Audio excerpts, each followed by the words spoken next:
The Bengals come through in the clutch again against Patrick Mahomes and the Chiefs.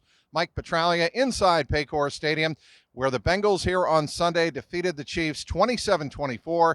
And if that score sounds familiar, it should. Of course, it was the identical score of the AFC Championship game, in which the Bengals prevailed in overtime and advanced to Super Bowl 56. Overtime not needed here on Sunday. It was a Chris Evans 8-yard touchdown reception from Joe Burrow with just under 9 minutes remaining that proved to be the difference. The Bengals trailed this game 24-17 after having a lead of 14-3 in the first half. Patrick Mahomes and the Chiefs got red hot in the second quarter and midway through the third quarter, and they really had the Bengals on the run.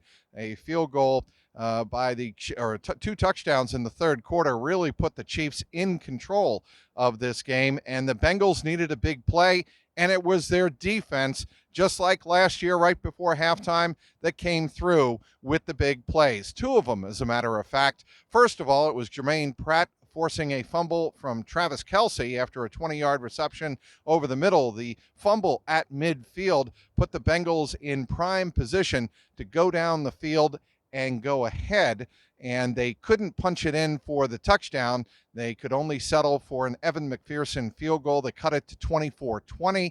But later in the game, the Bengals put together the game-winning drive, and it was capped off by the Chris Evans touchdown, and that gave the Bengals a 27-24 lead. But that's not the end of the story. It never is with Patrick Mahomes. Mahomes got the ball back with just about 6 minutes remaining and drove down deep into Bengals territory at about the 25-yard line. He was scrambling on third down and managed to get caught from behind by Joseph Osai. He shoestring tackled him just in time, right before he was about to get away and likely get the first down. Instead of getting the first down, the Chiefs had to settle for a field goal of 55 yards, and that field goal from Harrison Butker went wide right, and the Bengals had 3 minutes, just over 3 minutes to kill to get the victory. Well, they came down the field and managed to get it down to the Chiefs' 18-yard line, where they had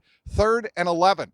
And Joe Burrow wasn't about to run the ball. He wanted to call a pass play and put the game on ice with Kansas City already out of timeouts. And in the narrowest of windows, Burrow fed T. Higgins on an 11-yard slant in route, and it was just what the doctor ordered. The Bengals went into victory formation, Trent Taylor with the backflip, and the Bengals had their 4th straight victory. They are now 8-4 after standing 4-4. They are now just a game behind the Buffalo Bills and Kansas City Chiefs in the AFC.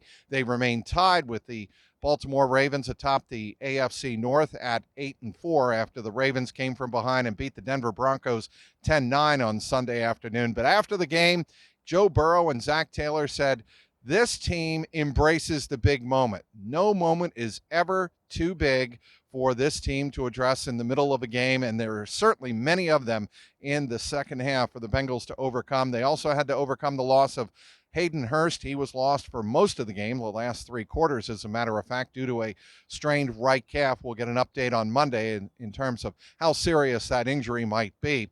B.J. Hill and Cam Taylor-Britt came out of this game in the second half, but they both returned, so that is good news. But the Bengals did everything in their power to try and hold on for dear life in the second half, both when they were barely in this game, as it looked like Patrick Mahomes had huge momentum behind him before that Travis Kelce fumble and the game-turning forced fumble by Jermaine Pratt. And then it was, of course, as we said, the Joseph Osai sack of Patrick Mahomes that led to the 55-yard field goal missed wide right by Harrison Butker, and the Bengals executed down the stretch. After the game, it was a lot of talk about Joe Burrow proved today why he should be the MVP. That came from Jamar Chase. It came from T. Higgins, and of course it came from head coach Zach Taylor. As for Joe Burrow himself, he said, I could hand the ball off 72 times, and if we win, I am just as happy with those accolades. I'm not in the business of talking about that stuff, meaning NFL MVP. But certainly what the Bengals were able to accomplish here today will go a long way towards them possibly getting into the playoffs, not only as a wild card, not possibly only as a AFC North Division winner, but they can now set their sights, if they take care of business in the final 5 games, as a potential number 1 seed in the AFC playoff picture. Of course, after the game, the players and coaches, Zach Taylor saying, we have 5 games left. We didn't win anything here today, but it was a good step in the right direction. Again, a lot of game balls to go around, as I asked Zach Taylor after the game, and he said that, today is a kind of game that we're going to need to play for the rest of the season if we're going to get into the playoffs and go where we want to go. Again, the final score here inside Paycor Stadium, another dramatic win for Joe Burrow and the Bengals over Patrick Mahomes and the Chiefs. Burrow now 3-0 against Mahomes. It was the Bengals 27 and the Chiefs 24. Be sure to follow all of my coverage on clnsmedia.com, on Twitter @Trags, Trags, and of course, subscribe to the Jungle Roar Podcast YouTube page at the link below.